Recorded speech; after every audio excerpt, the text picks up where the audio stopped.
Hi there, this is Prague Talk, a podcast from Radio Prague International. My name is Ian Willoughby. My guest this time is Isabel Stainsby, the translator of a gripping memoir by the Czech Roma journalist Patrik Banga, which has just been published in English under the title The True Way Out.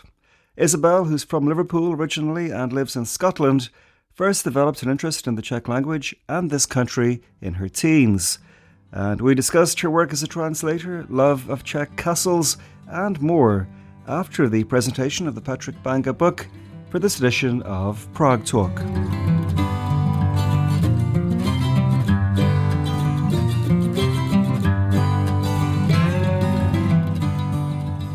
My first question, Isabel, is what led you to Czech in the first place? The short answer is that I first came to Prague when I was 17, made some good friends, including one friend for life, just absolutely fell in love with the city, the country, the people, went home, said to my parents, I'm going to study Czech at university. And they said, no, you're not. That's a terrible idea. We forbid you. Don't say that to a teenager. The slightly longer answer is that I've pretty much always been fascinated by languages. I was lucky enough to start learning French at school at the age of 8 and was instantly fascinated. Different words, different structures, but you can put them together and still use them to communicate. And then a few years later at secondary school, I started learning German, and that was as exciting. So I knew that I wanted to study languages at university for about as long as I was aware that there were such things as universities and that I would one day go to one. But to rewind a tiny bit, why did you come here at the age of 17 to Prague? It was 1991. Communism was still a very recent memory. The former communist world was just opening up, and we could go there. So I came over with a small group of friends to meet some friends that we had here. And I think it was 2 weeks. It was quite a long time I was here, and it was lovely. And I've been coming back ever since. And what was so lovely? What were the things here that you enjoyed on that first visit? Meeting the people, and as for actual things, I think I have to say castles. I do have a bit of a thing about castles, and the Czech Republic has some of the best in the world. But still, it seems so unusual to me. I mean, many of us who came here came after university, and we were a bit older, we were kind of drifting and so on. But for a group of English teenagers to say, let's go to Prague, it just seems quite unusual to me. I suppose it was. I mean, it was part of a youth project within the church I was going to. We'd reached out to various churches in former communist Europe. We'd had a youth weekend in the UK, in England, where people from the Czech Republic, Hungary, Poland, East Germany and Romania came over, and the Czechs invited us to go back. And what was the Czech church you were affiliated with? Well, I wasn't the people who invited us. It's not that far from here, actually. It's on Vinohradska, the Baptist church there. Do you, looking back, understand your parents' opposition to you studying Czech? And Czech and Slovak it was, right? Czech and Slovak, yeah. I suppose so, yes. French certainly will take you around half the world.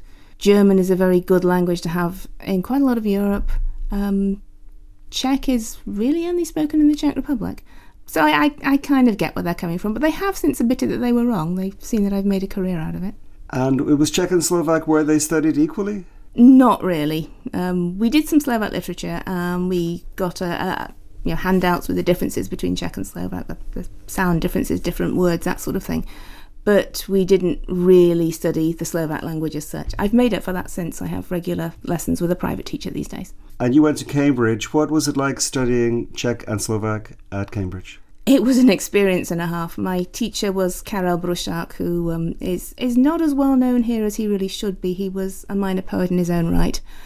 He was 80-ish when I first started studying. He used to hang out with the poetists. He knew Nesval and Seifert and Bíbl, and used to tell some stories about them that I probably shouldn't repeat on the radio. He was a character. He was also a very good teacher. He inspired a lot of his students, and a lot of us did really quite well as a result of his teaching. And how did he end up in Cambridge? I'm not 100% sure, but I think he ended up in the UK, I think, after the war. He was a refugee from communism, I think. And I guess studying a language like Czech, you must have had relatively small groups or classes? When I started, there were 5 of us, and that was actually an unheard of large number. Normally, you'd only get 1 or 2 a year. A couple of them fell by the way by the final year, but yeah, there were a few of us. And how do you maintain your Czech at this distance? And also, it's quite a long time since you studied it. It is, but I come back here regularly. I have regular contact with friends here. And also, as a translator, I'm in contact with Czech clients on a regular basis, which means even if I'm not speaking the language a lot, I'm reading and writing it. My written Czech has certainly improved hugely. When you are working for clients here, I presume you're competing for work against people who are living here and therefore have a cheaper lifestyle, slightly at least, than you. Does that put you at a financial disadvantage? Sometimes, probably, yes. But because I work from other languages too, I can... I'm sure my Czech clients will be very amused to know that my German and Swiss clients are charged considerably more, which subsidises them. We met last week. You were here for the launch of the book The True Way Out by Patrik Banga, which you translated. Yes. Could you describe this book to listeners? Well, obviously they should read it. It's a memoir of growing up in Prague in the 1990s and early 2000s. Patrik Banga is Roma, with everything that implies. His family never had much money. His parents worked several jobs to keep them financially afloat. He faced a great deal of prejudice and discrimination when he was growing up. He was arrested by the police many times, even when still a child, beaten up. There were problems, for example, because he didn't have an ID card, but he wasn't yet 15, so he didn't have to carry one at that point. He describes one point going around a department store with two white friends, and they were stopped by security, and the two white friends were treated politely, and he was yelled at and made to empty his pockets. And the one thing they had from the store they'd bought and paid for and had a receipt for, and then he got beaten up because he hadn't stolen anything. And there are lots of stories like that in the book. It is not easy reading, but it's compelling. And how was it for you translating it? It was a challenge. Emotionally, it was quite hard. As I just described, there's a lot of violence in it, and that was quite difficult. But there's also a cracking story in there about how Patrik overcomes adversity and some of the absolutely crazy things that he did, that like just heading off to Montenegro to work in a refugee camp and then coming back to Prague to raise money and collect clothes and food to take back to the refugee camp, and dealing with all the paperwork that he needed to cross Europe and that sort of thing. It's quite a ride. And when he was 17, if I remember correctly. Yeah, he was 17. That's really amazing. Also, you write in your afterword to the translation that you were concerned about the question of privilege. Can you tell us what you meant by that, and why were you concerned about it? Well, as I say in my afterword, literary translation is a largely white middle-class profession, and I have to plead guilty on both counts. That is at least partly because it is not very well paid. I'm fortunate my husband earns a lot more than me. If he didn't, or if I was single, then I couldn't do it, which is automatically going to exclude people from poorer backgrounds. I also think we also need to be aware of privilege. It's something that obviously you don't know how privilege your own privilege benefits you because you're used to the way things are. It's always been like that for you. So you don't maybe stop to think about the fact that having white skin or being a native English speaker or being well educated opens doors for you in a way that other people can only dream of. Well, I understand that in life, but I can't really see why it pertains to translating. How does it affect the way you translate if you have more advantages in life? I don't know that it affects how I translate it. It's down to the fact that I can translate. I don't need to do something that earns me more money. Also, I think it's worth noting that the book itself is about privilege. I mean, despite everything that Patrik goes through, he goes to the refugee camp, he sees that, children rummaging through bins to find food, and realises that however awful his life was in Prague, he was a lot better off than these refugees. So it's all relative, to a certain extent. And better off than many Romanis in this country, because his family were relatively, not well off, but they weren't as impoverished as many. Oh yeah, his parents had jobs.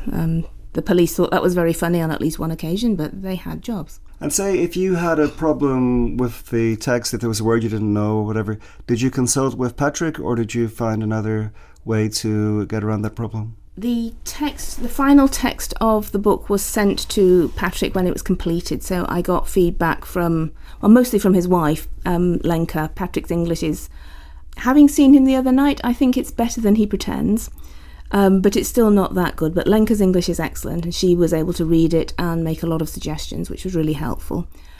Before that, there's a rather wonderful group on Facebook called Checklist, the pun is intended, where people post questions and you can answer them, and I posted a couple of things there and got some quite interesting comments back. And you also, as well as doing work like contracts and so on, you translate Czech sci-fi novels. Yes. Well, again, I met the author Jan Kotoč on Checklist. He was looking for an English translator.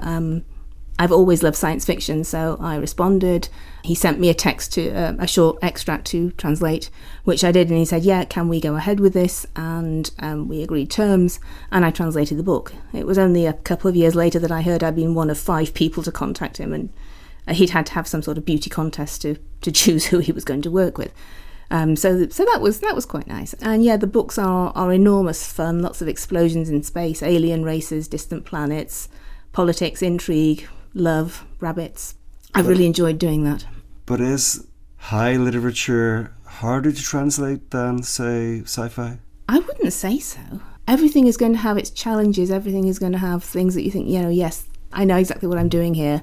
And things where, well, how the hell am I going to translate this? The style in high literature might be harder, but the actual content probably not. And with science fiction, in science fiction I actually had to make up a couple of words because Jan had made up words, so I had to as well.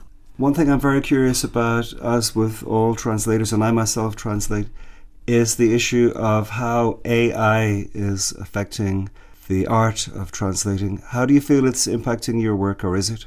I don't use AI myself, but I have noticed that my commercial work has dropped off quite a lot in the last year or so, and I think that's down to AI. I think more companies are using it, so they're not commissioning translators or translation agencies to do the work, which is worrying because AI, if you want a general gist or a rough idea, fine.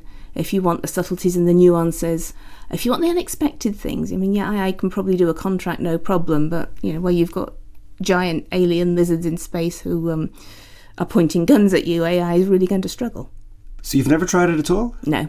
On principle? On principle. Well, I've got to confess something. Sometimes I've actually translated, say, a paragraph, and I think, you know what, I'll just put it through the AI and see what it does. And sometimes it comes up with better solutions than me, and I adjust what I have just translated. That is entirely possible. The thing that I'm scared of there is losing my voice and my style. Of course you have to edit whatever comes out of the AI machine. Of course. Well, I have to edit what I produce too.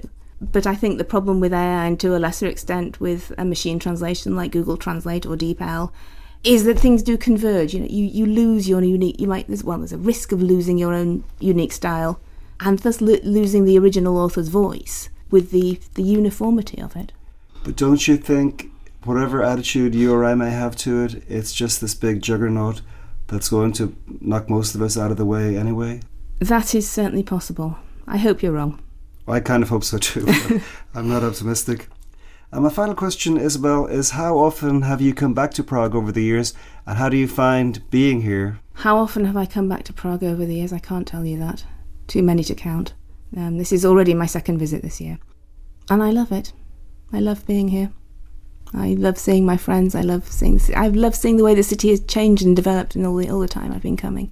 I love the opportunity to get out and see the rest of the country as well. I was here a month ago with my husband, and we went to Olomouc, where I studied back in the mid-90s, and to Brno, and he'd never been into Moravia before, so that was lovely. There's always something new to discover.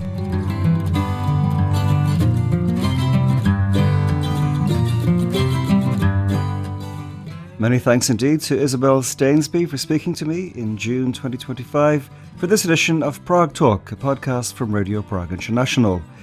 Patrik Banga's memoir, The True Way Out, in Czech, Skutečná cesta ven, really is quite something, and the level of brutality and abuse that he experienced as a teenager is often nothing short of eye-popping.